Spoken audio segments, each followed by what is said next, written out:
Dude, we got a new banner. Banner! Ryan Jester surprised us today with a brand new backdrop for the podcast, and holy hell, it turned out beautiful. Yeah, the people that just did it on Amazon, just sent it, found a custom banner thing, threw the logo on, and they're actually really good because they like send you an email back. And because you can like pick your shipping or whatever, but they like send you a personal email saying like, hey, do you need this specifically for something? Because we want to make sure you get it in time. Oh, awesome. And I was like, no, it's not like whatever your guys' normal just stuff is. It works fine. And I mean, the detail on it is incredible. I was going to say, I didn't know our logo had that much detail until seeing this banner. Blown up. Yeah, dude. I really like the championship B, and then of course the film reel, but yep. Awesome. And the whiskey on the rocks B too. Like it all it's every facet of our show perfectly. Yeah. With that said, welcome to the show. Bourbon. Belts. Blockbusters. You are listening to the Triple B podcast.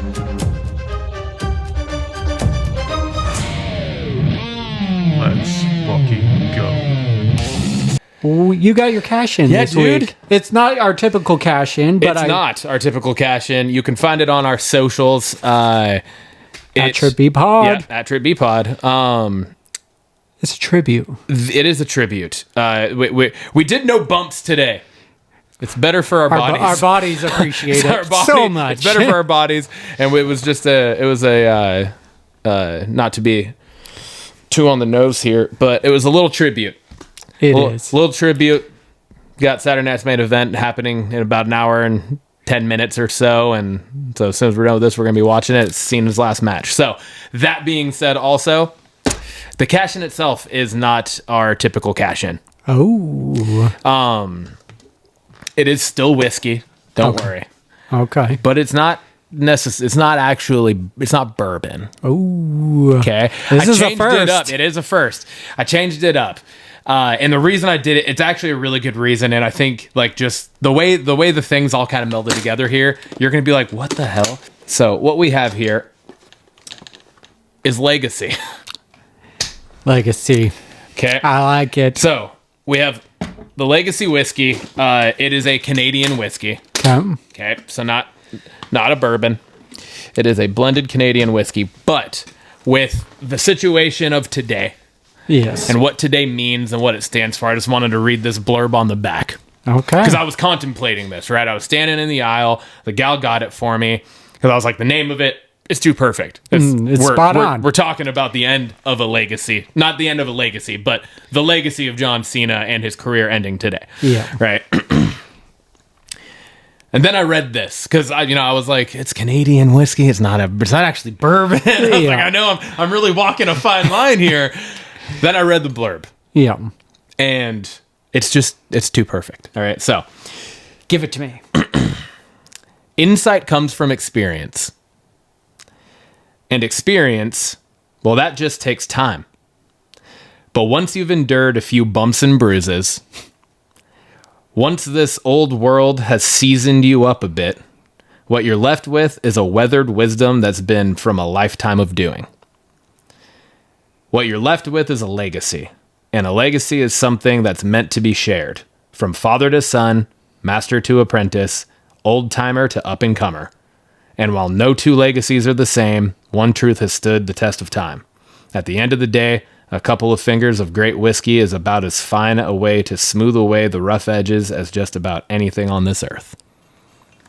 I mean, that blurb is spot on. And with that, we're going to bust this open, and we're going to see if I can figure out how to open the plastic piece here. It's going to end up on my floor. He's going to pick it up later. There we go. Huh? Oh, I said it's going to end up on the floor, and he's going to pick it up later. Is that what you're talking about? Uh-huh. So I have zero idea what exactly this is going to... Smell good? Smells good. All right. But the name of it, the blurb, I mean, the up-and-comer part The just up-and-comer, the screams bumps and today's, bruises, like, the the- tournament. it says from father to son. Like, you know how many videos I've seen of like dudes our age at some of Cena's last shows with their kids, and like the grown men are crying. Smells good. And To legacy. to legacy. Okay. Yeah. Not All right. a lot of flavor. Yeah, not a ton. Packs a punch like right in the middle of the sip. Yeah. No, there's definitely a burn on the swallow, but it's not an overwhelming burn. Mm-hmm. It's sweet. There's definitely like a bourbon sweetness to it. Yeah, it definitely has sweetness. Doesn't have a ton of flavor, like you said. Yeah. It's like almost like a watered down sweetness whiskey. Yeah, no, I agree with that. It's kind of watery, but you definitely taste it. Yeah. I'm going to going 7. 7. It's literally what I was holding up. Yeah, I'm going 7 too. I'm going 7 because It's fine. It's, it's not anywhere near, and I didn't think it was going to be. It was like I got it for like $22 at Freddy's today. But honestly, I think it's more of the meaning behind. Yeah, I'm bumping name the of score it up a and little because the name and the blurb. the blurb and how just fitting it was, and I was just like, it was hard for me to pass on. So Yeah, no, I agree. I went for it. But I think this will be an easy sip on. Yeah, And yeah, it's not. if that's what you're looking for in a whiskey Yeah. or bourbon, this should be right up your alley. Not a lot of for burn. sure. Very easy to sip on. Yeah.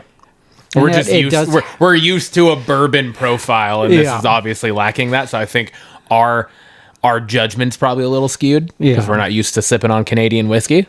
Yeah. But I mean, it's good. Yeah. It's definitely I really good. like the bottle, and like you said, it really just has some meaning around And today. if you really look, you got to really get some light on it. If you look, oh yeah, you can the see mountain the range, mountain range. there's a mountain range. Yeah. Like the back of the logo is Yeah. like the outline of the mountain range, but if you look past the actual logo through the bottle to the inside, you can see the actual mountain range, and you can see like fences and stuff and like grass and stuff when the light's on it, right? So that so was cool. also just a cool kind of Yeah, logo. So I like it. I really like it.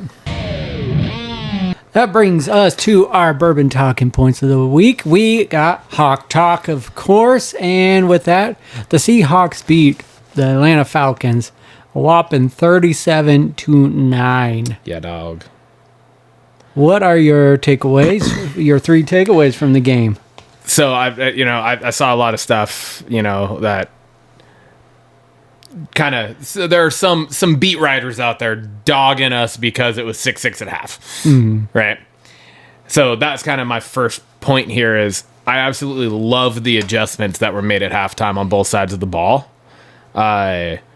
It's the ability to do that as not just a head coach, but to be able to be all on the same page with head coach to your coordinators to your position coaches and everything is such an underestimated part of the game, to be able to like take what you're doing, your game plan that you've been prepping for a week on, come into a game and it's just not quite working, and be able to look at what they're doing and then make adjustments at halftime and then come back out and literally go 31-3 in the second half.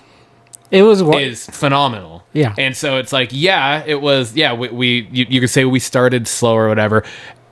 Atlanta has a good defense. They've had a good defense all year.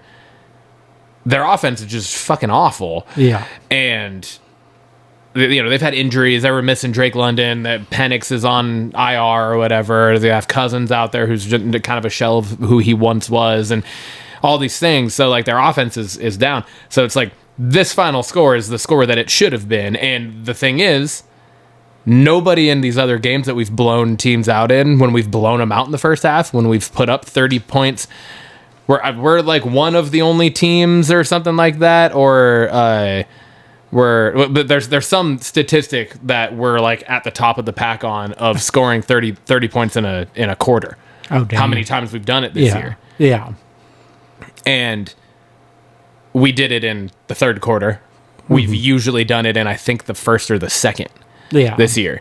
So nobody ever talked about how we slowed down in the second half and we didn't really score at all in the second half of most of those games that we blew them out. Yeah, exactly. So it's just like we came out a little slow. It was a 10 a.m. start, for us. Clearly on the other side of the country. Way on the other side, like about as far the other side of the country from us as you can get. Minus, Florida. And and it make the adjustments, come back, and then you just wallop them. And you do exactly what you should do to a team that is inferior to you. And in old regimes, we wouldn't have made those adjustments. No. We would have stuck the course and tried to make it work. Yep. And so it's refreshing to see. It would have been a run for a loss, screen, punt. Yep. Right? Like every time. Next thing I have is that we have given up only 9 points now over the last 8 quarters. That's fucking wild. And we have the chance to make history tomorrow against the Colts, who are also offensively hurting. So I forget exactly again what the stat is, but it's something about going three games without a touchdown or something like that. Like, I think the only teams that have ever gone that long without giving up a score was like the Steelers in the mid 80s or 70s or whatever the Steel Curtain was. Yeah, the Steel Curtain. And then before that, there was like a span of like 53 quarters or something like that but that was from before like the merger, before the Super Bowl was even a thing, like before it was the NFL. It was like the whatever it used to be. And it was a team that doesn't exist anymore. Gotcha. But they went like 12 or 13 straight shutouts. Damn. Yeah. Holy shit. Yeah. So, but yeah, we haven't given up a touchdown in the last however long now, 8 quarters, I guess, because I think the Titans did score in the 4th. But yeah, so that's pretty cool. Our defense is just, again, it's crazy, and now we're getting Julian Love, seems to be fully back now because he's captain tomorrow. And then Jaron Reed, they were both kind of on a snap count last week, and luckily with our D-line, everyone's kind of on a snap count because we have such depth that we can rotate and keep guys fresh, so you don't have to have anyone in there the whole game, which is fucking awesome. Yeah. So that's great for Jaron Reed too. And then Shaheed getting more involved in the offense is absolutely underestimatedly huge. Like him having the 4 catches for 60 something yards last week was huge. Yeah. Because this just opens up, like, now that he's getting more comfortable and we're able to start targeting him and he's understanding it, now you get him and JSN and AJ Barner and K9 out of the backfield and Cooper Kupp out there, and like Coop fucking scoring another touchdown last weekend. Like, our offense starts putting some of these things together, and it's gonna be scary coming to the end of the year for other teams. Yep. What about you? I got to give another shout out to Nick Emenwari. He was just an absolute stud this game. He was a huge part of that defensive blocked stand. Field goal, first interception. He had like four tackles for loss. That like one where he busted through the line and then got back to stop the run. Oh, yeah. Was crazy. Yeah. Was that the one where he flipped the running back? Yeah. Yeah. That was... It was just wild. He is a monster. He is a monster. And then having him and Spoon in the same fucking secondary together is just insane. It's just, I love everything I'm seeing from him. And so, like, just hearing from the stories where we tried to go up to the first round to get him, like back into the first round to get him. And luckily just no one took him until we did in the second round. So, I love that. I also talked about Shaheed. Just him getting more involved, like you said. I totally agree with you. The kick return was awesome, and it just lit the spark. It's crazy because we have all pro level players, and we have at every level of our defense, multiple different levels of our offense, on our special teams. We have guys that can literally hit home runs from any spot in all 3 phases of the game. Yeah. Which is awesome. Exactly. And then lastly, just another return to form. JSN got back into it after a slow game the week before. 2 touchdowns, almost 100 yards. 92 yards. Just right back to where he belongs. He has to average 134 yards a game over these next 4 games to break the record. Oh, okay. He had a 4-game streak earlier in the year where he averaged 136.2 or 3.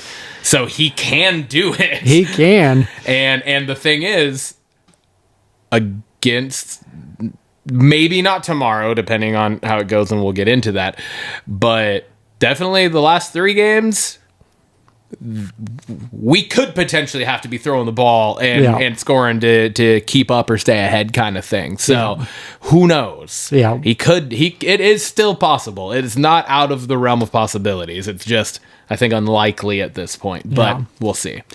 And then I love his character. He just talks about how much he cares. Just it's a team win. Yeah, it's not about him. He doesn't care about. No. We all give a shit about the record just because it would be cool to be like, yeah, a Seahawk has that record, but he's just all he about just the wants team. to win. Like that's all he wants to do. Which is just so and that, awesome. Again, that mentality is from top to fucking bottom of our program right now. Mm-hmm. That's a lot of this to talk about. It is just the culture around it all. Yeah.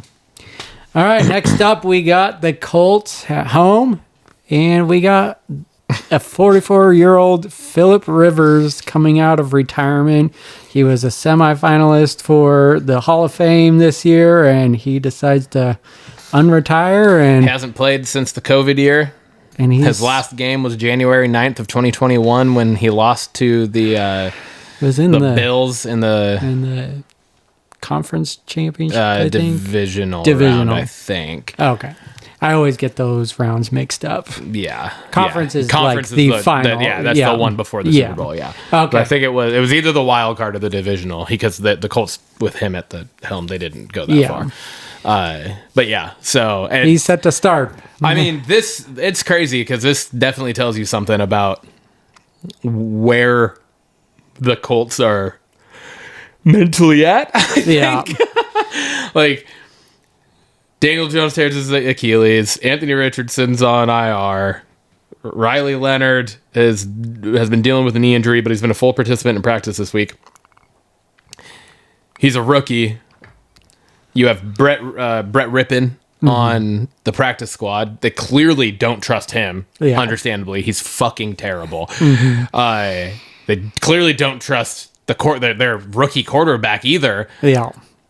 So you're going to go to a 44-year-old who hasn't thrown a pass in the NFL in 5 years. Which is just wild. Just wild. That's fucking insane. Against our fucking defense of all games to do it, too. It's this one against our fucking D. Because you're bringing out a dude who literally can't move. Like, he ain't scrambling. No. He ain't getting away from our pass rush. Your fucking offensive line better hold up. Yeah.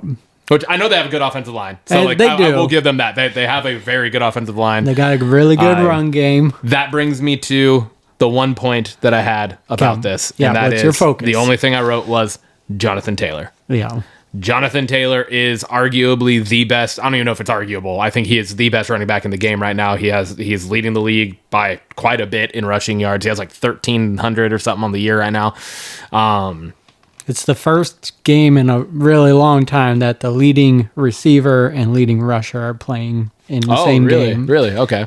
Well, and he's the leading rusher against, I think, what is close to, if not our number one ranked rushing defense. Yeah. We're really close to the top if we're not the number one right now. Especially after we held Bijan to 80 yards last week. Yeah. So I know our team is looking forward to it, but it's if we keep Jonathan Taylor below 100 yards, we're winning this game. Yeah. Outright. Yeah. Handedly. Because Phillip Rivers in his last season, where he was actually a full-time NFL player, had been playing his entire career up until that point. His like average air yards per throw was like 7 yards a throw. So he was already dwindling down from what he was earlier in his career. Yeah. You're not going to expect a dude to come out of retirement 5 years later. He's 44 years old and just be slinging bombs down the field. He's going to have to, it's going to have to be quick, get it out. They're going to really be relying on their rushing, on their run game.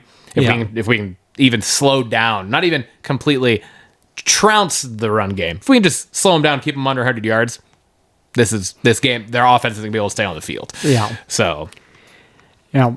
All right. Well, my focus is let's just use this not as a warm-up game, but I really want this to be a full, complete game because we got the Rams in a quick turnaround. Yes. And that can make or break this stretch to the division. In all honesty, this needs to be a first or halfway through the second quarter blowout. Yeah. And because then we can just play backups the rest of the game, and it saves our having to turn around. And then we need the Lions to play, either beat the Rams would be fantastic. They need to beat them. But if not, at least like take them to overtime. Yeah. Go to OT.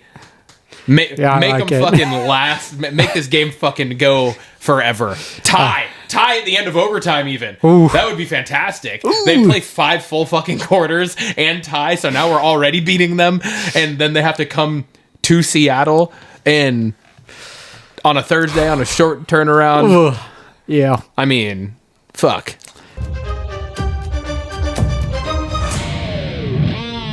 Well, that brings us over to Bells. Ryan.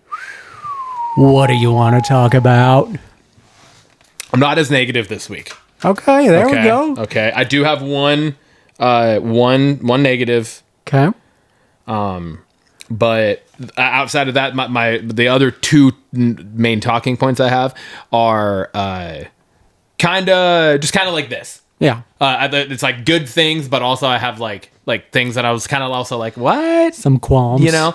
So first off, Gunther's promo, fiery. Yeah. Very well done. It was solid. The unfortunate side of that was it was so expected. Almost everything he was saying was like, oh, we've seen this exact thing before, and that was Goldberg. Yeah. It was nothing different, nothing new. It was recycled, exact same thing. He's just so good at giving those fiery promos that it doesn't take you out of it. Mm-hmm. You know what I mean? Yeah. Like, he keeps you in it, and he keeps you forgetting that. But then when you really like sit back and think about it, you're like, well, that was pretty much almost word for word what he said about Gunther or Goldberg going into that match. Mm-hmm. So there's that. Yeah. Yeah. That was. I love Gunther. Yeah. I really do. And I listen to him in the ring, and to your point, I felt the same. I was like, Yeah. It doesn't matter that it was. I mean, when you get down and think about it, sure it does. But just to your point, he just carries himself so well, and I just love how he toyed with the crowd, and he's like, Cena's not here and all that. So it was good. It was a master class, and could it have been a more original? Yeah, but I think it just would have been better if we didn't waste the time with the Goldberg thing earlier in the year. Yeah. You know what I mean? Like, if this wasn't, he's going to retire 2 legends this year, right? Goldberg and a legend. Yeah. And I just feel like it would have been, it would have more meaning and more purpose. It's just now, this whole thing now just feels like we're like, oh, we saw this at SummerSlam or whatever the fuck it was. Saturday night's main event. Oh yeah, Saturday night's main event. That's right. So yeah. My second one was Lyra and Roxanne absolutely fucking cooked. Yeah, that match was so good, and especially with Liv being in her corner, I thought was great. Mm-hmm. The one thing I have with this is, but now Roxanne's like the leader of, or not Roxanne, sorry, Raquel's like the leader now in that role going for the world title. That part throws me off and doesn't make any sense to me.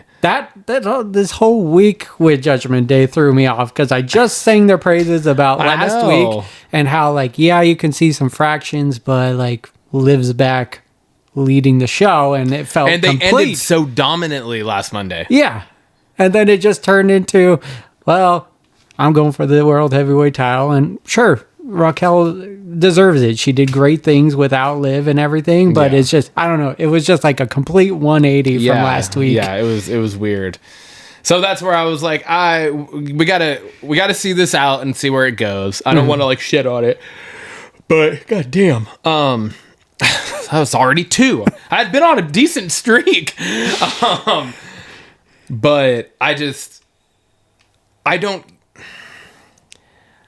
don't care for Raquel in that in that role. Yeah. And I don't think that's fair to her necessarily, because I do think she's fantastic in the ring. I just don't think she has the character to be world champion. No, I agree. Right? Like, I think that part of her is still developing and getting figured out. Yeah. Where it's like Liv immediately coming back could have thrown herself into that, and we all would have been like, let's fucking go, Liv and fucking Stephanie. yeah. That would be fantastic. Yep. Right? So Agreed. Yeah. I will give Raquel credit. Like, her little promo against Stephanie was awesome. And that's what I'm saying. Like, But like I agree with her you. mic work is solid. Her in-ring work's fantastic. It has improved exponentially since she came into the main roster.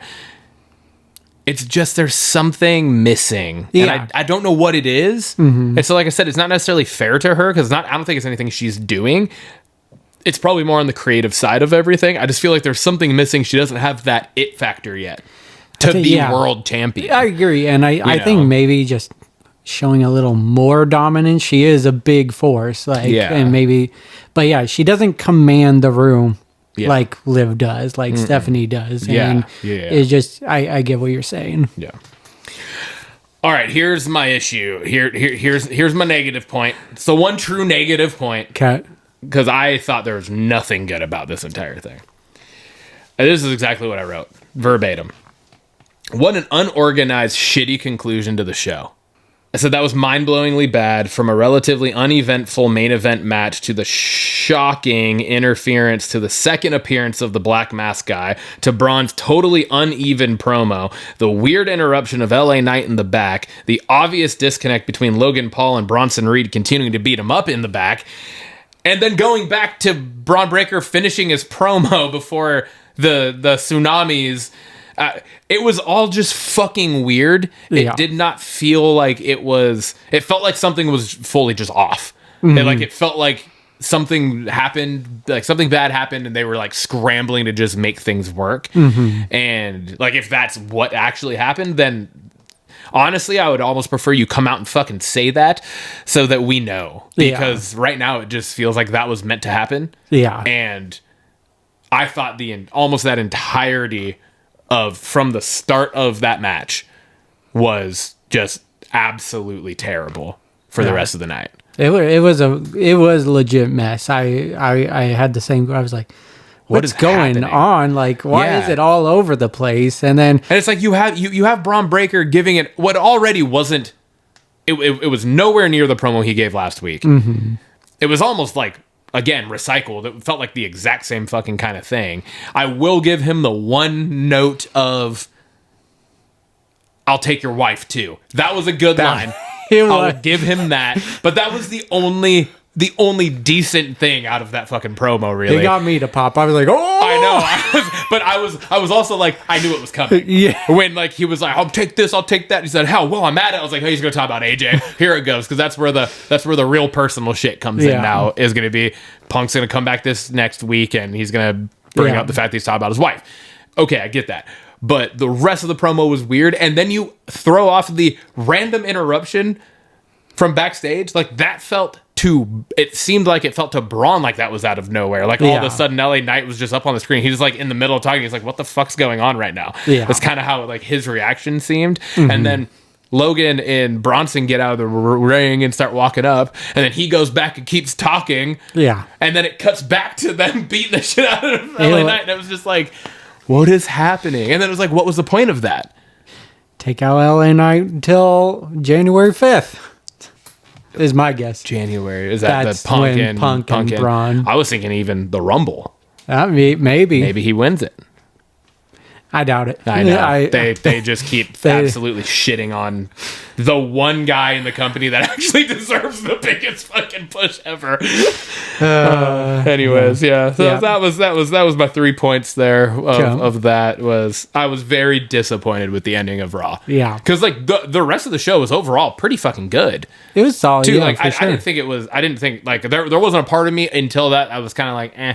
You know, I was into it. I'm watching it. It was fine. It was a kind of a normal Raw. There wasn't anything crazy spectacular, but then that happened, and I was just like, what the? And that's what we ended on. It was such a fucking shitty taste in my mouth the rest of the week until SmackDown last night. Yeah. So, My banger of the night. Cap? The Usos are back. Yeah, they are. Yes, they are. And I thought, I actually think this is perfect.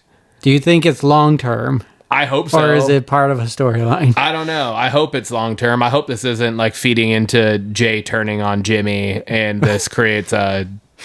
That's how we get the heel turn in Jay. I hope this is legit because what I wrote was this is huge for the men's tag division on Raw. 100%. This is the shot in the arm that the men's tag division on Raw needed. To them coming out and getting in New Day's face and then getting in AJ and Dragon Lee's face, like you already had the War Raiders and obviously in that match, which was a great match too. Yeah. I just feel like this was that kind of like, okay, they're ramping up the tag division on Raw now, similar to what they're doing across both brands with the women's. Yeah. It felt good to me. Yeah. So I hope it's not just part of a storyline to just lead further down the weird dark path of Jay. Yeah. I hope this was literally him getting called by Jimmy and being like, yo, what the fuck are we doing? Let's get back to it. Let's get back to us and let's do this thing. I loved it. I absolutely loved it. And I was more like almost didn't care about AJ and Dragon Lee because of how impactful the New Day and Usos face off. Like New Day hasn't been relevant really in a long time. Yeah. And that instantly was just like, hell yeah, they've had banger matches and it can come back. Yeah, so, it can come back. And the fact that Jay giving that promo said the best tag team in the world or whatever he said straight to the New Day was like, oh, they're just taking shots right out the fucking gate here. This is already reopening the door of this feud, which is fantastic. Which is great. Exactly. I'm just a skeptic of it though, of it being because like of the immediately after what the conclusion of what we saw last week with Jay. I know. I was thinking the same thing, but I'm giving it the benefit of the doubt and hoping that they are going to re-energize the men's tag division because that's what it needs. Yeah. So, tag divisions are better when the Usos are involved. That brings me over to SmackDown. Yeah, dog. I'm a little nervous about it going to 3 hours because SmackDown has been on this roller coaster of being good, and then they announced that it's going back to 3 hours at the beginning of January. So they announced it on the show? Yeah. I missed that. I did not hear that at all. Yeah, so it's part of my issue of always watching the shows with my toddler. I don't always catch every detail. a little nervous about it just from how inconsistently it's been, but hopefully that gives them time to do some stories on the show. Maybe it's been inconsistent because they went back to 2 hours and then they lost. They started to lose themselves in what are we fitting on this show? Yeah. So maybe the 3 hours will help give them a little bit more buffer. And True. All right, going into my three things and then my banger.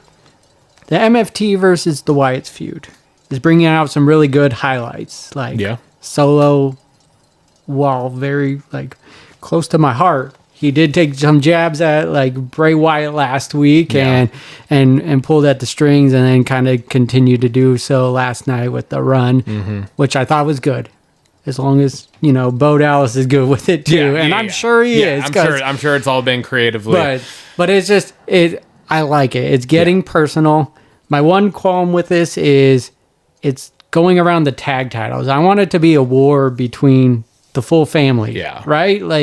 I think the tag title match is going to be good, and there's going to be a lot of obviously outside interference and going on during the match and stuff. But I want it more to be a war between the two families, not just focused on tag champions. Yeah. Maybe this is just the beginning of it and everything. But I mean, overall, I think this is the best feud for the Wyatts so far. It gives them a chance to talk on the mic and really just create that holy shit moment, when they first faced off with the MFTs. It just was holy shit, they're a family versus family. It looks really cool. So I think it's been really good for them. Like I said, I just kind of want to see a war between the two. They have to add another member to the Wyatt Six. They do. Yeah, agreed. I'm sorry, Nikki Cross can't be that person. No. Because like we've talked about before, it doesn't work in a match. Yeah. There's not even a female on the MFTs. So Like there has to be another person, because right now it doesn't make sense, or you're gonna have somebody sitting out. And as much as I would love to see Tongaloa not involved in any of this, he'll probably be the first one involved. Yeah, and it would probably be Solo sitting out, which doesn't make any sense then either, because you have Solo sitting out, but Uncle Howdy wrestling. Like, you need another member so that you can make the leaders sending in their fucking agents to do all this shit. Agreed. And then it leads to like the tag titles, then it leads to something else, and it leads to just the whole clash. Yeah. And I was just thinking in my mind, like, what if this eventually led to, hear me out, Elimination Chamber, and we do some crazy thing in Elimination Chamber where it starts 1-on-1, but then in each pod there's 2 members of the other team. Oh, that would be cool. That'd be fucking cool. That would be new and unique, and that would be a really cool way to like make Elimination Chamber something different. Boom, you just created a new... You're welcome, Paul Levesque. Fuck. All right, next talking point.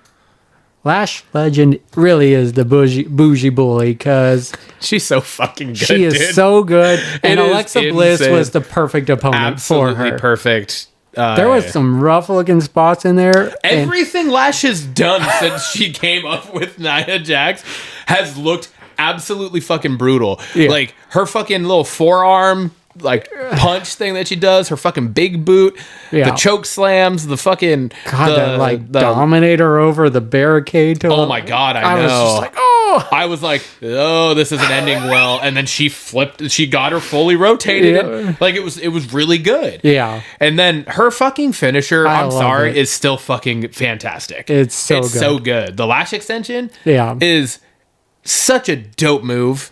It is such a dope fucking move. Just everything about her character works, and there's only one fucking issue with her character. She's with Nia. It's Nia Jax. I literally have. It's just get her away from Nia. Giant fucking succubus of talent and potential. Agreed, but just what a powerhouse. All right, next talking point. I actually disagree with what I just said.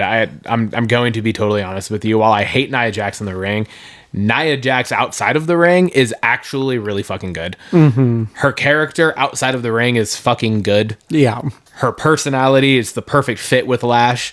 I just can't stand her in the ring because she still just is so bad. Yeah. But if she can be the stepping stool to get Lash to that next level, by all means, and like get Lash's character development good, because Nia Jax's character is it's always been very well laid out and very well done. Yeah, and she's really good backstage on in the interviews and her facial expressions. Like her and Solo, we talked about it. Like her and Solo have the best facial expressions outside of Paul Heyman. Yeah. So Anyways, I just wanted to say I always shit on Nia Jax. I wanted to clarify. Way to go, man! Yeah. This is a big moment for you. Mark the calendar, everyone. I know. I'm turning a new page. All right. Just keep her out of the fucking ring. I'm back. He's back. Ciampa versus Dragunov. What a fucking just bravo. Just brutality. We don't appreciate, or we appreciate. We do. We will appreciate it. We are not worthy. Yep. We don't deserve it. Such a good match, and this, like, I love DIY as a tag team, but I want Ciampa to go solo. I want Gargano to go solo, because if the writers do it right, both those guys can tell a great story. They're great characters, and they're so good in the ring. Like they can make such a good feud for the U.S. Championship or beyond that, and that's kind of what I want them to do. You can kind of parlay this with both of them getting these U.S. title shots. Mm-hmm. You could kind of parlay this into that. Exactly. And have Gargano and his wife, why am I totally spacing on Candice her name? LeRae. Candice LeRae, yeah. Thank you. Like, turn on and screw over Ciampa. Yeah. And then that could turn, which would be, I feel like, which would catch people off guard too, because I feel like if you get them splitting and one goes heel and one goes face, you would think it would be Gargano would go face and Ciampa would stay heel. Yeah. But then you get Ciampa now kind of pushed as the heel side of this, with the very evil marriage tandem of those two. Yeah. And that also sets up a potentially dope ass rivalry between Gargano and Gargano and Candice LeRae, and potentially Aleister Black and Zelina Vega. There you go. Because that would be dope too. Yeah. That would be a fantastic match. Yeah. So there's a lot of options there. I don't hate that idea. Yeah, I don't want to love them as a tag team. Yeah. They're so fucking good. Exactly. So, and so it's bittersweet, but Yeah. I've seen their feuds in NXT. Love it. I know it's like Sammy and KO. Yeah, It's like Sammy and KO. 100%. It's You very know they're going to similar. come back together eventually. Yeah. And they will, no matter what it is, whatever storyline it is that they're involved in, they're going to put on fantastic fucking matches. Exactly. And then I can't say enough good things about Dragunov. Everything he does in the ring is just so brutal, but perfect. I don't know. Yeah. It's just so good. And we just got a face turn from fucking Carmelo Hayes. Like official face turn. Official. Like, yeah. He came out and saved him, and then you saw the moment of kind of hesitancy to help him up, and they fuck it, and he did it, and then it's like, all right, let's go. Big things for I'm Hayes. good with that too. Like, I'd love to see that run. Yeah. Agreed. Which brings me to my banger of the night. Hell yeah. It's Obafemi. Yep. I knew it was. It's I knew Obafemi. it was. That promo he gave was absolutely, and we talked about this last week, that this could be a moment where he crumbles in the spotlight. And he did not. Not like, I have zero worry about him in the ring now. No. The wrestling part is the easiest part of what they do. Yeah. You know what I mean? Like, it really is. It's like, for them, that's the part that they've trained for their entire fucking lives, is the wrestling, the in-ring work, the chemistry, all that stuff. The promo one-on-one, mic to mic with Cody fucking Rhodes at this stage of Cody's career, where he is literally QB1, he's the face of the company, and he just comes out and fucking delivers. 100% delivers, dude. I told you last week, I'm so big on Obafemi. The thing that surprised me the most was the crowd knows him. Like, Yeah, dude. they were eating him up right the second away. his I don't think his music actually hit yet. It went dark and turned green, and they went fucking crazy. Like, the lights turned green, the lights dimmed, everything turned green. They went fucking wild, and then his music hit. I swear to God. Because a lot of these call-ups, you get a lot of crickets until they figure out who they are. They know who Femi is. Yeah. WWE struck gold with this guy. He's going to be huge on the main roster. Yeah. I'm not expecting to win, but I hope they do him good for Saturday night's main event, because that was a big moment that could have easily gone the other way with him. But to your point, he delivered on all cylinders. And like, I feel like there was time in that segment where Cody could have got on the mic and carried it if he needed to. Yeah. But he was like, Didn't need to. Yeah. Didn't need And to. just, God, he was so cold on the mic. It was so good. Even the grab of the arm, and he pulls him back, and then he holds up his title. Like, I loved that, because he's like, yeah, it's NXT, but it is still just as meaningful. Yep. Like, that's what that felt like. Yeah. And it should. That, like, the NXT champion should feel that way. Yep. You know? Like, It was that's awesome. It was such an amazing moment. So Yeah. loved it. It was great. He's got the aura.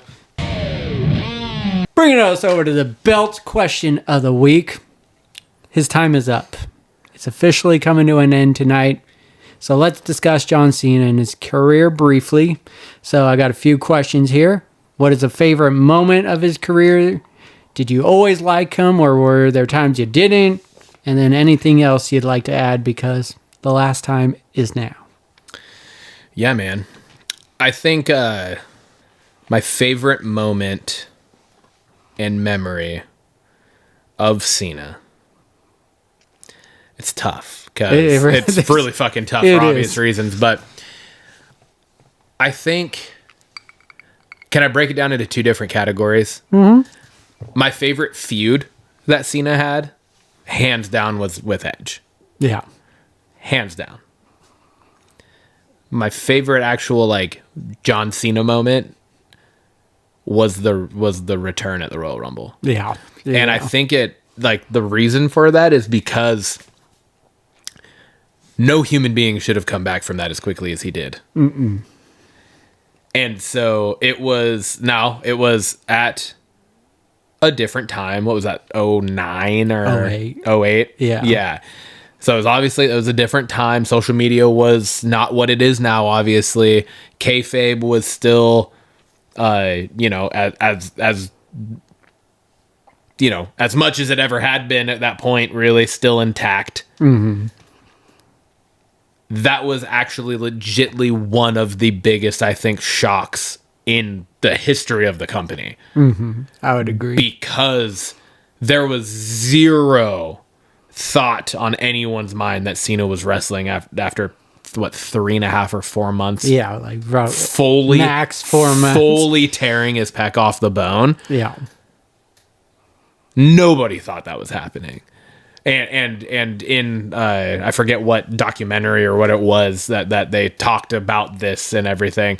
Like, the wrestlers in the ring didn't know he was coming out. Yeah, exactly. It was like him and like 2 other people knew, because it was like, hey, we're going to keep this super low key in case I can't do this. Yeah.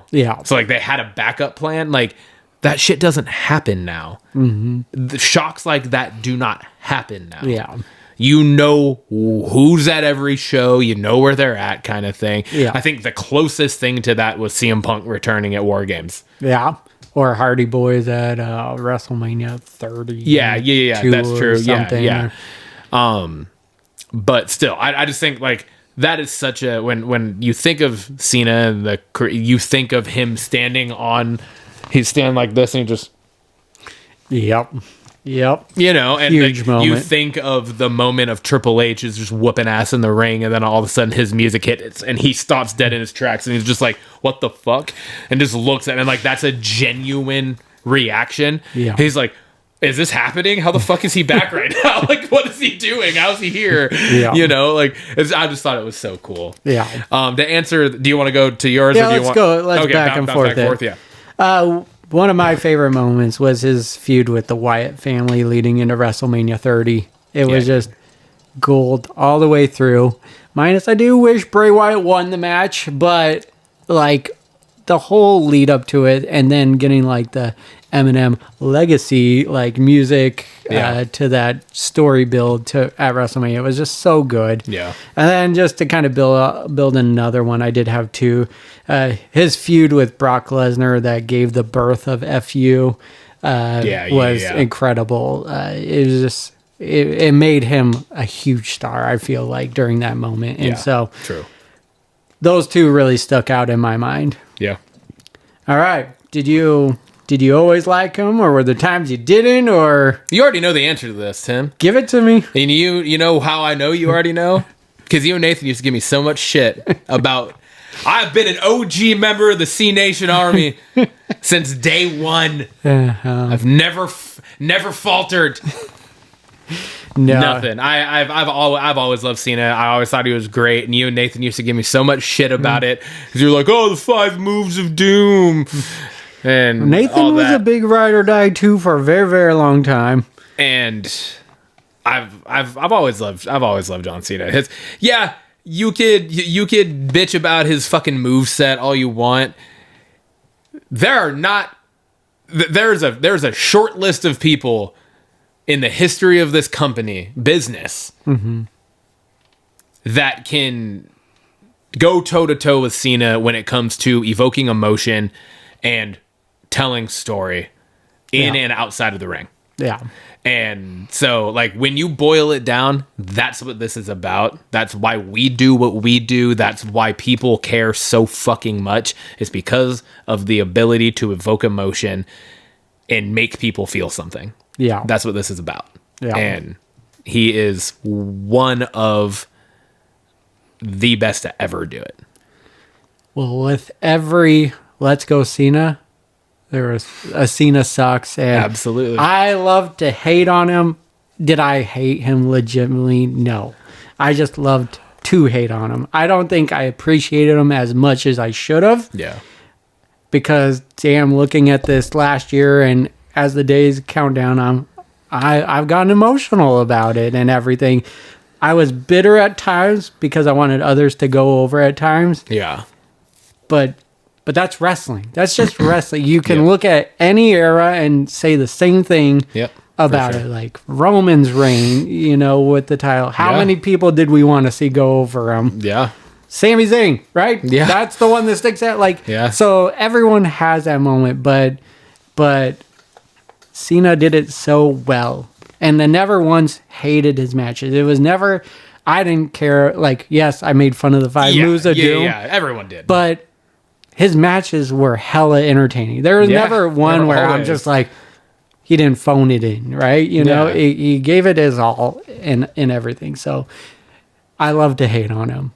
I definitely started appreciating him more and more as the years gone by. So for sure. All right. Anything else you would like to add about it?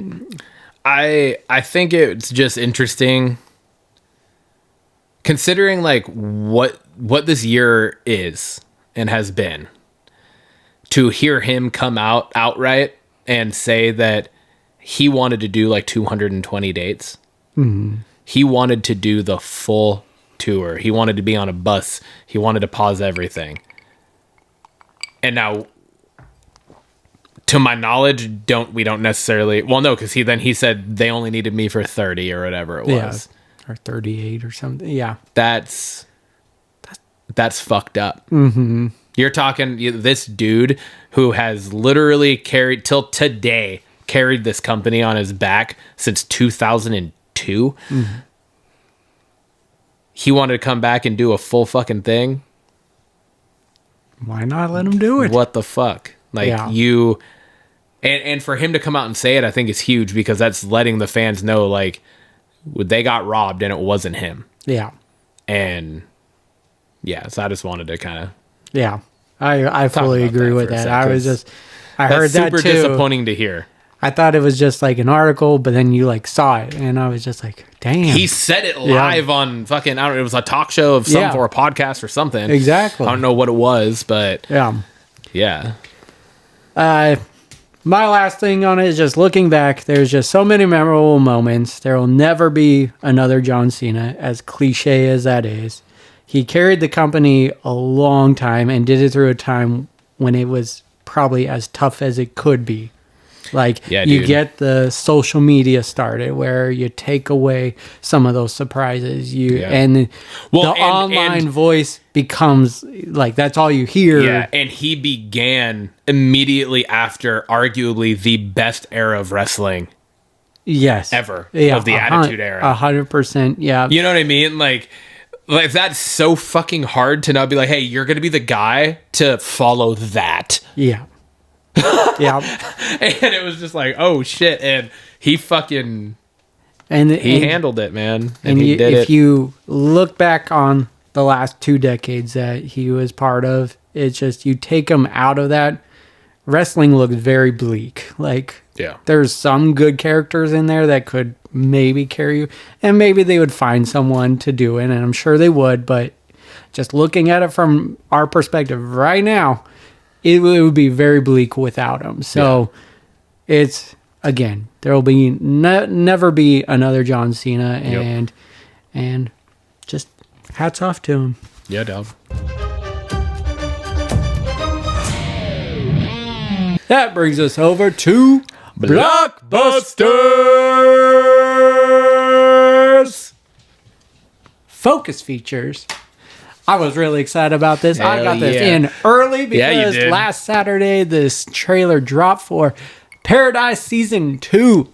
Synopsis: an outside world is exposed in the aftermath of Season 1, while inside the bunker a new regime emerges. Xavier begins the search for his wife, Terry, outside the bunker, forging new alliances and encountering potential threats. Cast is a bunch of people, but the main guy is Sterling K. Brown. Release date for this is February 23rd of next year, and the platform is Hulu/Disney Plus. What'd you think of this trailer? I'm so excited for this. This shows it's one of those shows, because there is only one season so far, where I kind of forgot about it after binging the first season entirely because it was so fucking good. Yeah. But with all of the other fucking shit that we cover and we watch and shows I'm trying to keep up on, I've totally forgot about this. So when I read this on the edge, I was like, Paradise Season day. I was like, why do I know Paradise? I was like, oh, fuck. Yeah. And then I forgot to watch the fucking trailer until today. But I was like, oh, shit, that's right. And then watching the trailer just, like, brought me right back into it. Yeah. And That's it looks so good. It's a completely like different variation of a somewhat similar concept, at least, of Silo. yeah, exactly. But this at least looks like it's actually survivable outside. Sorry. No, I fully agree. It was one of those shows that you just binge through because it was so good. Yeah.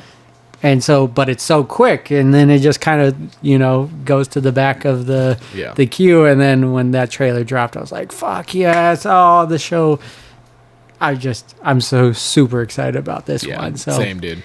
That is looks why great. it is the focus feature. What do you got? I got something. Yes, you do. I had something else. You did. And we'll talk about that too. But I had something else, which is funny because I had it put on early in the week, and I had the little blurb in the agenda saying that's like, trailer for this is dropping this Thursday. Yep. The trailer dropped. I put it on. I was like, got mine. We're good. Timmy has his. I got mine. We good. And then I saw the trailer for this, and I didn't even hesitate. I said, nope, sorry. You're moving to what's in the news, and I'm putting this motherfucker on here. Yep. This is something I've never heard of. Didn't know anything about it. Watched the trailer for it, and holy fucking shit, this looks amazing. So, it's called His and Hers. The synopsis is, set in the sweltering heat of Atlanta, Anna lives in hunting reclusivity, fading away from her friends and career as a news anchor. But when she overhears about a murder in Dahlonega? Sounds good to me. The sleepy town where she grew up, Anna is snapped back to life, pouncing on the case and searching for answers. Detective Jack Harper is strangely suspicious of her involvement, chasing her into the crosshairs of his own investigation. There are two sides to every story, his and hers, which means someone is always lying. What a good tagline. Yeah, it is. The cast of this is MCU alums Tessa Thompson and John Bernthal, Pablo Schreiber, Crystal Fox, Sunita Mani, Rebecca Rittenhouse, Marin Ireland, and Poppy Liu. Farts. I didn't put the release date on here. I think it was in January. Yeah, I think it's January. I don't know why I forgot to put that on there, so my bad. I'm pretty sure it's January. But the platform will be on Netflix. The trailer for this looks fucking like, that's a good synopsis. Does no justice to the trailer. No. Like, that is a very solid synopsis. A lot of information. Doesn't do a damn thing for the trailer. The trailer of this had me like, what the fuck is going on right now? Yeah. And there's one specific line in it where the John Bernthal's character gets asked, what was up with that reporter? Who is that? And then his answer to it, I was like, what? Like, now the name of it makes sense, but I wasn't expecting that at all. No, I agree. So I really like that moment. This gives me vibes of like Mr. and Mrs. Smith, with who done it. Yeah, but in a different way for sure. Yeah. I'm looking up real quick when it comes out, because I feel bad that I fucked that up. January 8th, 2026. Yeah, we were right, January. So right away. But yeah, no, it looks like it's going to be a wild ride. I'm so here for it because this is definitely right up my alley. Yeah, I love same. This looks so good. And this looks, to me, looks like one that I will be able to get Lindsay in on watching too. So like, it could be a new show for us to watch for however long it's going to run. So it's going to get us thinking it's one thing and then twist it on us. For sure. Oh, I'm ready. What's in the news? What's in the news? Oh yeah, this is me. Not Without Hope. Yeah. The trailer for this one. I thought it looked good. It's kind of along the lines of like We Are Marshall, kind of just like those feel good vibes of like a survival and just trying to live. And I like the cast of this. It looks good. I'm a big fan of Zachary Levi, and then Josh Duhamel. Yeah. So But it just feels like it's gonna get you right in the heart there, man. And right in the feels. And 4 friends go on a fishing trip, and they get caught in a storm, and the boat capsizes, and they are trying to survive. Yeah, that's pretty much where we're at. And then you got their like school or like whatever their motto is getting said throughout. And it's just. I don't know, the trailer really gets at you too. Yeah. And so I can only imagine the movie's going to do the same. Yeah, absolutely. Next up, in a turn of events, right after we talked about it last week and how Netflix is going to... It was like the next day, or it was like Monday, I think, is when I saw it. I was like, oh shit, we just talked about this. Yep. But Netflix, came to an agreement with WB, HBO to sell for, $82.3 billion. Paramount comes along and goes, we're going to give you $108 billion and some different full cash. And this is the thing is this is a $108 billion cash offer. Yes. Where Netflix's was the $82 billion, but it was like cash and stock stuff. So this obviously is way better on investors. This looks way better. So to my knowledge, as of right now, we don't have there's nothing else been said. It was just that Paramount's trying to swoop in and blindside Netflix with it. And sounds like there's just a lot behind it. And I was surprised that nothing more else came about it because it was such a big $108 billion counteroffer, right? And so it's just wild to see that come along. Next up, the drama trailer. Yeah. We got Rob Pattinson and Zendaya in a A24 film, if I'm not mistaken. I think it was A24. Yeah, it's like a dramedy. Yeah, you're right. Dramatic rom-com. Yeah, a dramedy. It's crazy just because the reason I put it on here is because we got I forget the name of it, but Rob Pattinson was in another movie recently with Jennifer Lawrence, and it was a couple relationship movie. It was like the kind of like the inter turmoil of a new mom in kind of seclusion. Yes, dealing with it, and so you kind of get maybe a little better side of a relationship in this, but also has some dark tendencies throughout the trailer in this. For sure. So definitely has my interest. I like the cast of it, obviously, and so yeah. All right, next up we have Relentless, the movie where it depicts a unhomed individual, guy living out of his car, for whatever reasons and purposes, goes after breaks into a wealthy individual's home. And we got some fucking brutal fight scenes and action sequences going on in this, and some chasings and some happenings. From the trailer, it looks like it's just two guys, not really much going on around, and it's just all you see is these brutal fight scenes throughout, some barbed wire wrapped around the hand and everything. It looks wild, dude. It just looks wild, and I agree. Next up, we have Netflix has announced, this blends both of our two main points of the show here, but Netflix has announced that season 2 of WWE Unreal will release on January 20th of 2026. So I thought that was worth noting on here. I really enjoyed this first season. So I look forward to season 2. It mentioned on there what it's going to focus on, but I honestly stopped reading before that because I kind of don't want to know. Kind of just want to watch it. I kind of just want to watch it and be surprised. Yeah, so I didn't even read the rest of that, and just put that on there. So I'm here for it, man. It was a fun idea, and just keep it going, man. Yeah. I mean, that's what this relationship, Netflix and WWE, is for. Yeah, for sure. And we also have, which was what I alluded to earlier, my initial focus feature was Supergirl, Woman of Tomorrow, the DCU movie following Superman's cousin, Kara-El. Yeah. The trailer for that dropped. And it definitely is a James Gunn movie. For sure. Looks and feels very thematically in line with Guardians, which is very Guardians. I think is a good thing. I absolutely do agree with that. But caveat, do it once. Don't lean into it too much. What do you mean? let this movie have those vibes of Guardians of the Galaxy, but don't lean on it. Don't turn the DCU into... Don't turn it into that. I totally agree with you. And I think he's already kind of established that with the tone and tendencies within Superman. I love the tones. Keep the tones. Yeah.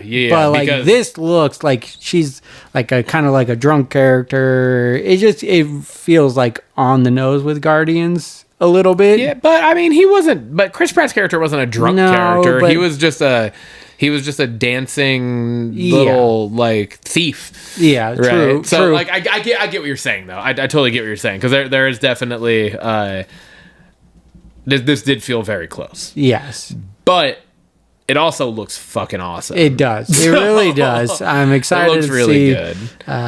Once again, Jason Momoa is Lobo in this. And he looked like it was a very quick glimpse, but if you pause it right and you get that still, he looks fucking dope. Yeah, so. And it looks like it's a fun ride. I loved Guardians of the Galaxy, and so I'm definitely here for this. James Gunn has yet to let us down. Exactly. Exactly. It brings us over to Street Fighter teaser just released, and holy hell, this looks like so much fun. It doesn't take itself too seriously. The fighting looks really cool, and one of my favorite parts of this teaser trailer was like the little car scene. Like in the game, you had to beat down the car, and you see that in this trailer, and that I was just like an instant callback to. I read this article where it showed like different things where it was like the moments in the trailer that paid homage to the game. And there was a bunch of stuff, but that was like probably the main one that stuck out. But then just like the look of all of these characters is so accurate. Yeah. Like Roman Reigns Akuma looks fucking perfect. Mm-hmm. Cody Rhodes' Guile looks absolutely phenomenal. Yeah. Ryu and Ken both look great. Yeah. Like you get Chun-Li, like all of them look Vega, they all look great. Dhalsim, fucking E Honda, Zangief, like Bison, you're getting all of them. And they all look fantastic. And then you get the Ryu like roll on the back and flip them over. Yeah. I was like, fuck yeah, man, because that was like one of the go-to moves that you would hit in the games with Ryu was that. So it was great. Like that, the uppercuts. Yeah, you know, I'm super excited for this movie. The teaser trailer just got me so pumped. I was so taken aback by the teaser trailer. I saw this a couple days before either of us went to put it on here or did put it on here. Because it came out like Wednesday or Thursday, I think, and then I think we put it on Friday. Like you put it on yesterday, didn't you? Yeah, I think so. Yeah, because I went to put it on yesterday and you had added it. So it came out either Wednesday or Thursday. I can't remember exactly what day it was. When I first saw it though, totally thought it was fake.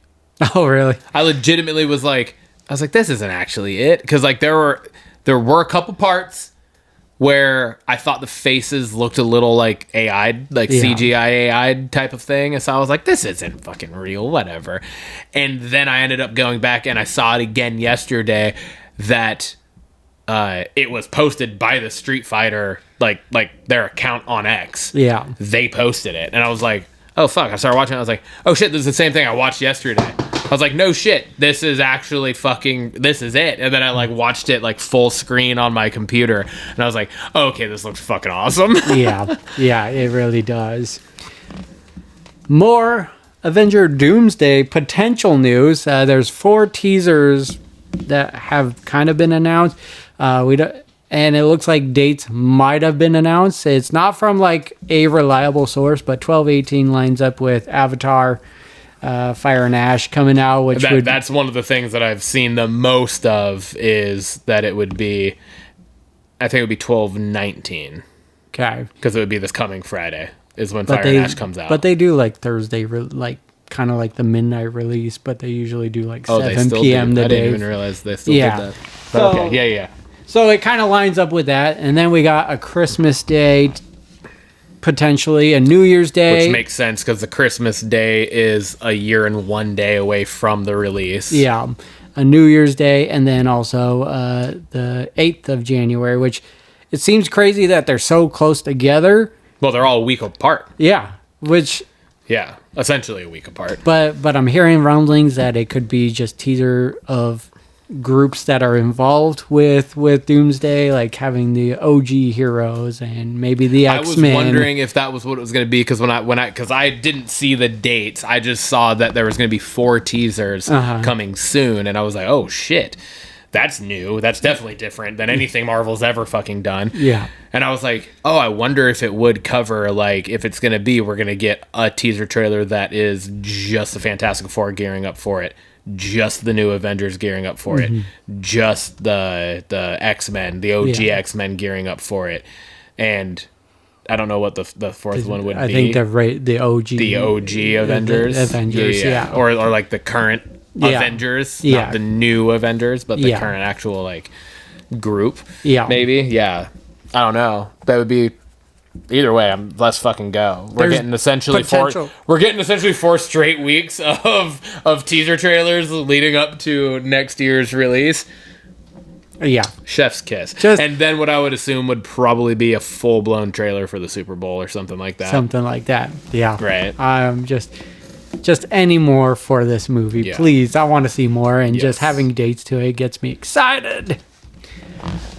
All right. We got some unfortunate news. We got our Triple B Memoriam. We got a couple losses this week, or a few losses. Yeah. So starting with Peter Green, known for Pulp Fiction. The Mask is really where I know him from. He was in The Usual Suspects. Peter Green unfortunately passed away. And then we also had 2 voice actors also pass away. Jim Ward, who was known for Fairly Odd Parents, Doug Dimmadome, and then Jeff Garcia, known as Sheen from Jimmy Neutron. Some big names in the voice actor all roles. 3 things are things that we both grew up with. Yeah, right? Exactly. So or people, I guess. But The Mask specifically for Peter Green, and then obviously both TV shows. Yeah, exactly. So this one's to you guys. Cheers. Yeah. Cheers. And thanks for the memories. Special segment. Hell yeah. We got Toasted or Trash this week. And Ryan, I picked for you because last week you told me you haven't watched it. So it was just too on the nose not to pick it. So, ready or not? Yeah. What did you think of this movie?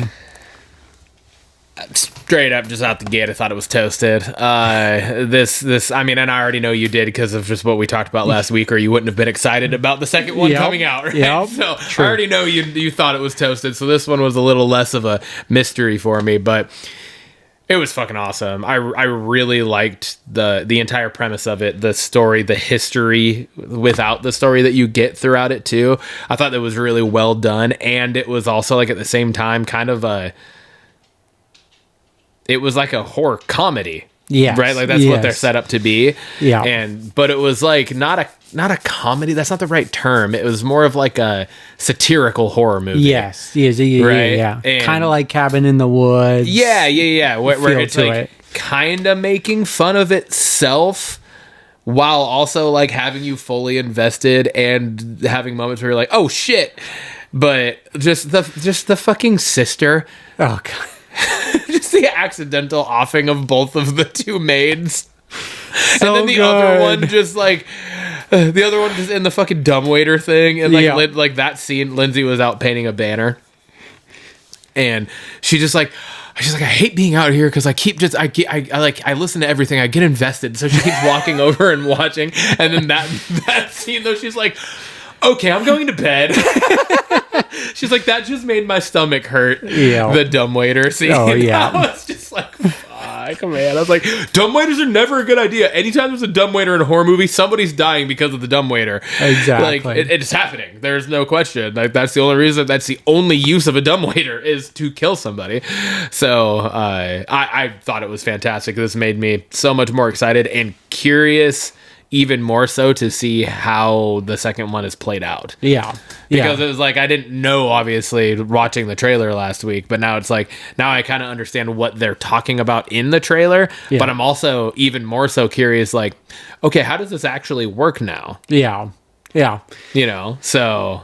No, I it was a fun rewatch. You're absolutely right. I gave it away last week just of how excited I was for the second one. Definitely thought it was toasted, but it was... Rewatching it this week, I was just like, It's such a good one. It is great. It really Such is good. a good movie. Alrighty, and then my pick for you, Tim, which I'm actually very interested in hearing what your take on this is Riff Raff. We covered it on the show last year. It came out in 2024. And yeah, I hadn't watched it, so this was a new watch for me as well. I assume it was a new watch for you. New watch for me as well. And so yeah, I hadn't watched it yet, and I was just like, oh, you know what? That was one that we talked about. I'm gonna throw it on. Let's do it. So we get another one that we covered out of the way. So what'd you think?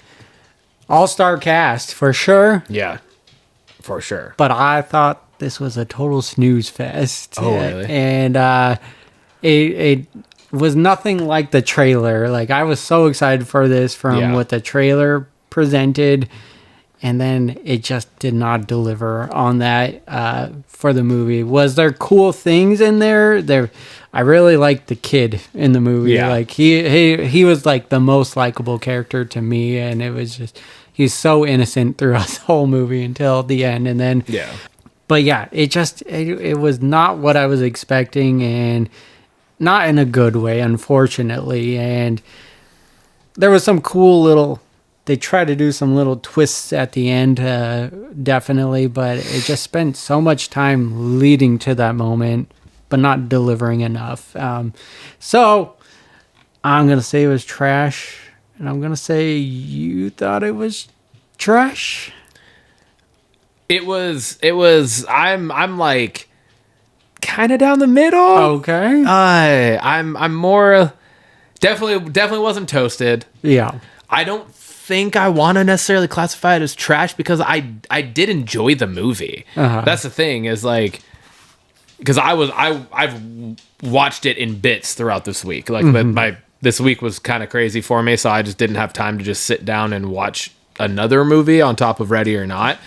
And so I kind of was kicking myself for giving you Riff Raff. I was like, I should have just given you what I've already seen, so I didn't have to worry about rewatching it, or at least not in its entirety. Yeah, you know. And but I was just like, fuck, I'm just gonna watch it. Like, I was watching it in 10-minute increments to and from work, and gotcha. It wasn't one with doing that. Like, if it was truly a full blown, just like, this is fucking boring as shit, that would have been really hard to finish. Yeah, I was actually like finding myself just like, oh yeah, that's right, I'm gonna put it on. Yeah. And like, I was still into the story. I agree with you that it was slow. Yeah. It was definitely slow. I don't know that there was ever an actual like true climax of the movie. Like, that final sequence, you would definitely, like, you would argue and say that was what it was. Yeah. But even that wasn't super energetic or super like intense or anything. Yeah. But I kind of feel like that's what the movie was meant to be. It probably was. Like, that's kind of how I was looking at it. I was like, I feel like this is just what it is. Yeah. And it is a slower moving, and it is just more story, and they're getting things across in a different way than I think what we're used to. For and sure. So I kind of just like, I was looking at it a little bit differently, like through a different lens. And that's why I'm not jumping to calling it trash. I wouldn't call it toasted, because it's definitely, I don't think it's one I would watch again. Yeah. But it's definitely not one where I'm like, fuck, that was a waste of time. Yeah. So I will give it credit. Like, I like the way it did kind of develop the story of why the climax happened and everything. And this is one of the first movies we've watched for the show where there's been a shit ton of flashbacks that actually played a role in the full story. So true. Very true. Like, I don't think this is a movie that we would have been watching on Blockbusted. Yeah. I don't think. Yeah. And if we did, I feel like we would have given it more credit. Yeah, we would have been like, nah, I don't think I agree with a 12% on Rotten Tomatoes or whatever the fuck, right? Yeah. So, anyways, yeah. Yeah. I thought it was fine. I thought it was a solid movie. Bringing us over to the Blockbusters question of the week this week, I posed this one, and full disclosure, I asked AI. Oh, okay. I don't know. Have you ever done an AI? Have you ever put an AI question on here? I have not. So we have quite a few firsts on this episode. We do. I've been doing a lot of AI stuff at work. It's just like a part of what we do at school now. And so I'm like constantly messing with different stuff. And I was just like, you know what? You had put on the belts question. So I was like, I'm going to try to get the Blockbusters question done. I feel like we try to do one or the other typically every week, unless we're just one of us is struggling or if one of us just has to right away. Yeah. And so I was just like, we've done this for a long time now, year and a half. These questions don't just easily come to us anymore. No. So I was like, you know what? I'm going to see what AI could come up with. So I kind of gave it a little blurb about like what it is we do. I wanted like a unique, interesting question, and I thought what came up with this, and I was like, this is actually pretty fucking solid. So I put it on. So it says, we now have two distinct measures of success: the box office blockbuster like Dune 2 and Barbie, and the streaming cultural event like Squid Game or Stranger Things. If you were a creative director, which category would you rather have a guaranteed hit in? One that makes billions of dollars, or one that dominates conversation, memes, and the public consciousness for 2 months, but may not have a clear financial metric?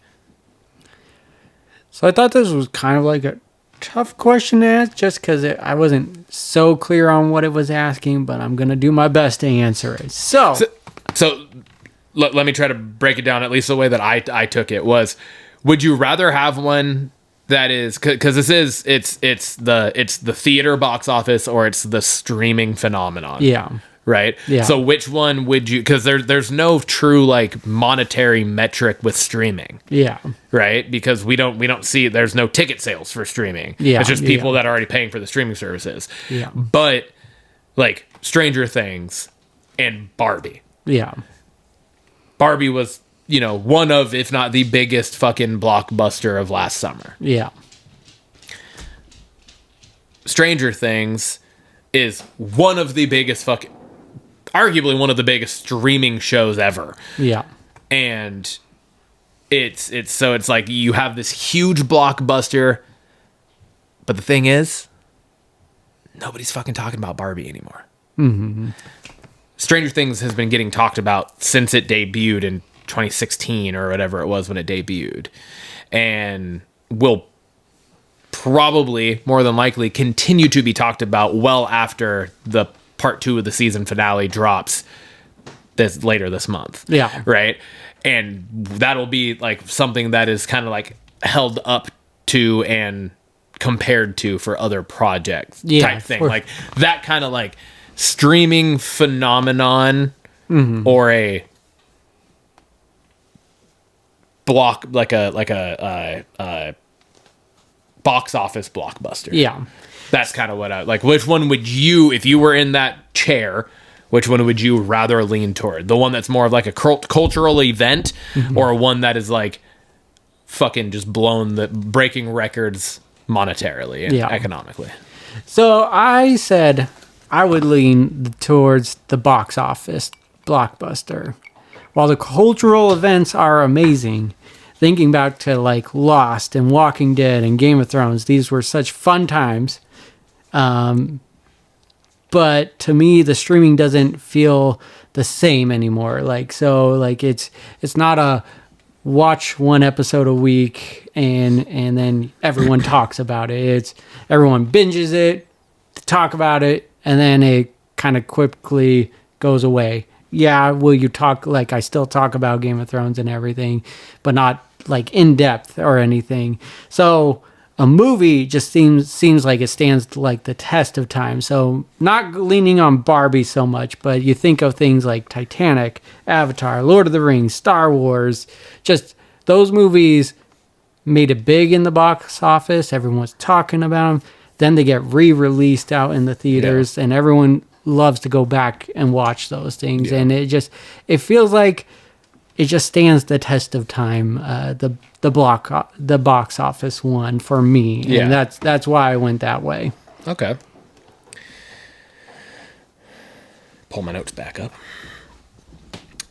I said the opposite. I said I think more of like a Stranger Things type event or movement, something that really sticks with people, would be more important to me than hitting a monetary mark. So I agree with you. I think there are obviously, and I think you could look at it very similarly on both sides. Yeah. Right. Where you have things from both sides of streaming and box office that are very comparable to each other, I think. But I just feel like some of the shows and stuff that I've seen on, and even some of the movies I've seen on streaming have just been such high content quality. Apple. Yeah. Just fucking constant banger after banger after banger. Dude, Netflix is dropping some really good stuff. Peacock's put out some great things. Amazon, Paramount, like they've all done really good stuff on just streaming. And then obviously like movies, I love going to the theater and doing the movie thing too. But I think if I was actually behind, like the creative head behind something, I would look more for, like, just personally, I would want there to be more of a following behind something like Stranger Things or Wednesday, or you know what I mean? Like, where like people are really fucking getting into it, because I think that's more creatively would be more rewarding than just knowing that like people spend a bunch of money one time to go see it in theaters. Yeah. And having that be the end all be all of whether it was successful. But we're going to go see Avengers Endgame again, right? 100%. Yeah, I already put it on our calendar. Yep. I put both that and Doomsday on the calendar already. Lindsay thought it was this week. She didn't pay attention because she was like, "You put something on for 2026 in December." I was like, "I put 2 things on for December 2026. I want to make sure we knew it was happening." Yep. But no, I just feel like for me it would be. There's like, I don't know. It's just more of the story and the creative ability behind things to be able to make things just really stick and impact people. It would be more of what I would want to get out of the process. Yeah, just personally for me. So and I don't think I really answered it from the creative director side, but even thinking of that, I still kind of stick with the movies just because I think of like. That Avengers Endgame, like you see all the reactions online and how awesome that was. And while some streaming shows do have some theater releases, it just doesn't have that kind and feel to it, you know? Yeah, no, I totally get what you're saying. 100%. I really dig that. I agree. So, but yeah, right. really, really thought-provoking question. Yeah, though. I thought it was good. I really liked it. Yeah. Hell yeah, Gemini. Cheers, brother. Episode 80. Fuck yeah.